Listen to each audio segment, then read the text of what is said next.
There's so much I want to express with what I'm going through.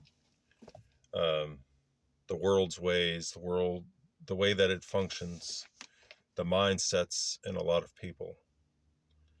And I look back on what God has brought me through, everything that I endured, the trials, the circumstances, the just the hardships. I don't look back and it's like, oh God, why are you allowing this to happen?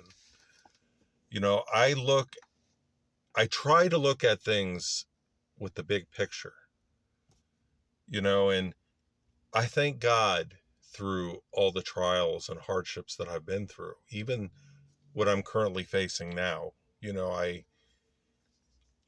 the past marriage, it was never, you know my intent for things to happen as they had done. But if in anything, I just wanted to follow what God wanted me to do by trusting Him. And, we can blame God for why we're going through different hardships. But on the flip side, what choices did we make that caused those hardships? And I can't say that, and I will not say that I'm perfect. I'm far from perfect. I have my hang-ups, I have my flaws, and you know, God makes room for them.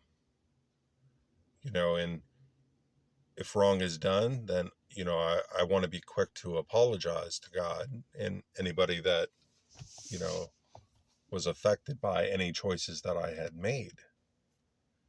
But I look at everything that God has taught me through the years, the revelation He has given me, you know, the day that will come when I'm allowed to speak at churches, about the revelation He's given me, about the revelation He's given me for my books, the books that have already been published, which there's issues with them now. They're going to have to be republished because it wasn't God's timing for those books to come out. But in God's timing, I trust God that they will be republished and there will be an audience for them. And I can't forget what He had told me is that there will be a need for your book and that need will bring it forth. And, I should have never been married 13 years ago. It wasn't God's will. It wasn't God's timing. But things happen. My loneliness pushed me into doing it. And uh, I should have listened to His instructions with the person that I was with. He gave me a covenant that both of us had to follow, that we had to seek God. We had to do what we were supposed to do before we would marry. And if those covenants weren't followed, then the relationship should have ended, which it should have ended. But I didn't listen to God. And because of not listening to Him, I reaped the fruit of that. So then the books coming out had to be pushed farther back. And once the marriage was dissolved, then God said that I will not make you wait as long as you had. So I take that as, could be any time. I've heard different people on YouTube videos say that, things are happening now. So I trust that by faith. But God's timing is different than our timing. But I look at everything that I have been through, um, currently with my mother, which was never, an option, never, what my intent was. But what can I do? I don't have the means. I'm doing what I can in my strength to work and to pay the bills that I have. And I'm trusting God by faith for the place that He has for me, for the time for the books to come out. And so This world teaches a man to be ashamed if he doesn't have what Mammon says that he needs to have. I've said it through all my YouTube videos that the devil uses Mammon to divert a believer's attention from God onto the things of this world. And it talks about, I think it was in Matthew 13, about, different seeds that were thrown among different areas, among rocks, among thorns, and in good soil.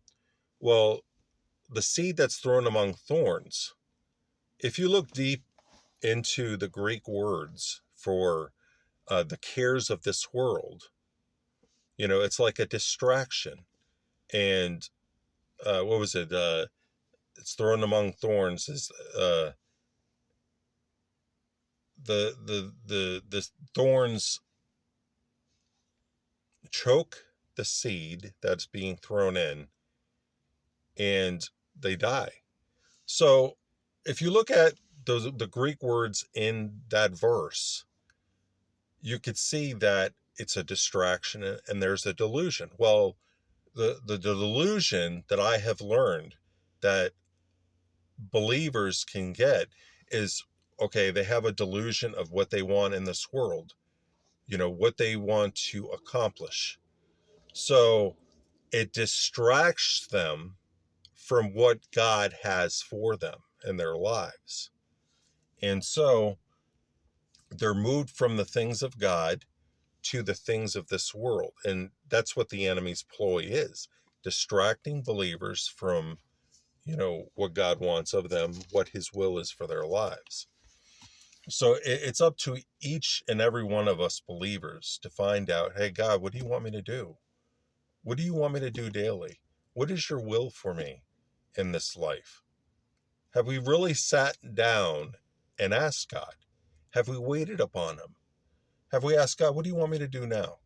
What do you want me to do tomorrow? What is your will for me in this life? Because it's so easy for us to get caught up in this world, find an occupation, good paying job, stuff like that. But what are we doing for God is my question. So that is what I have tried to do since 2008, following what God wanted me to do. I wonder why I have the problems with ADHD. I wonder why I have the problems with a learning disability. I wondered why growing up I couldn't understand things. Like, for example, I was in special ed class. My teacher told me to write down 35. My level of understanding wasn't good. So instead of writing 35 down, I wrote 305, 30, then 5. That was my understanding. And I remember, being in math class, kids got up on the board with, 3-digit subtraction problems. I saw them figure it out, sat down, and it was my turn to get up there. So I'd be up on the board trying to figure it out, and I'm hearing the kids behind me snickering. And, you know, being told through the years that you're not going to do this, that you can't do this, that you're stupid, and it's not good for the self-esteem, but I've tried, and there's just certain things in this world that I can't do. There's certain things I can't understand. I remember having an insurance job and I could not understand it. And I would get re-educated in what they had and I still couldn't understand it. So I would curse my body saying I'm stupid and I can't measure up.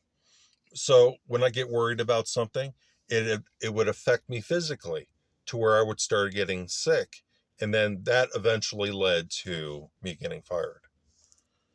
And so that didn't help the self-esteem with that. But God knew this. He knew all that I was going to go through. And this is like a testimony of what I've been through and what I'm going through, what I'm believing for. You know, there could be days that I wish I would have such great understanding to be able to get a great paying job and to feel confident in that aspect. But that's not what God has for me. That is not his will for my life. My will is to do his will, you know, because despite my limitations in this world and what I know, I know God in his word said God chose the foolish things in this world, the lowly things, to shame the wise. He chose the weak things of this world to shame the strong. I am what this world considers foolish. I am weak in the aspect of understanding and stuff like that. But that doesn't mean that God limits me. That doesn't mean that God is not going to use me for his will and what he wants me to do. You know, and I look on these dating sites and I see these different women and what they're wanting. You know, they're saying God first and what they're wanting from their man, and, you know, a hardworking man and financially successful, good mindset with that. And, you know, it could get a man thinking that I'm just not all that and I'm not worth having anybody. But God says that I am worth having somebody, that the woman that he has intended for me will be somebody that will love me, will love my heart, will love what God had taught me, and we will just resonate with each other. You know, so this is just all the things that I am dealing with. And I think about when I started my therapy sessions because of the issues I have dealt with in my past, you know, self-worth and rejection and stuff like that, which is all tied to family issues, which is all tied to the abuse that I've been through when I was 5 years old from a friend of a family member. And we don't realize how much of the pain in our lives is rooted from childhood. And this is where mine has rooted from. So I was sharing with my therapist, and she has really helped me a lot. I could be ashamed. And I spoke in my YouTube video that there's two shames that we learn in this world. This is what I learned from God. There's the ungodly, worldly shame that if you don't measure up to what this world says that you have to have being financially successful, then you should be ashamed because you're not doing what Mammon says that you need to do. And people don't realize that it's Mammon, or believers don't realize that it's Mammon that is being taught, because Mammon teaches that if you don't live according to what the world says that you need to live, then you should feel ashamed. You should be shamed. You should be ridiculed. You should be criticized for not doing what the financial elite says that you need to do. But that's not the shame that God has given the okay to. The true shame is when we're doing something wrong against the laws of God. We feel bad because we're not living to what we should be living in this world as Christians. So that's the two shames that God told me about. He re-educated me on that. So I was, you know, sharing with my therapist, and I still to this day I have to fight this ungodly worldly shame that I have learned. And it's getting into the habit of not following it. Well,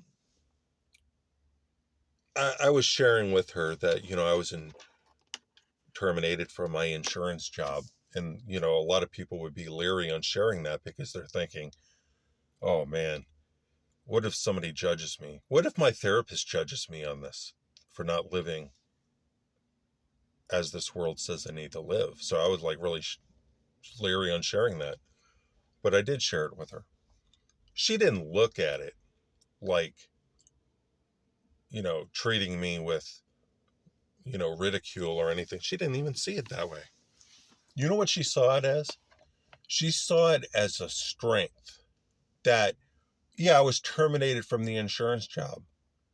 But then I surrendered my will to God, not my life, because people surrender their lives to Jesus all the time, yet still follow the way the world does things. But I surrendered my will to God. I said, Lord, I give you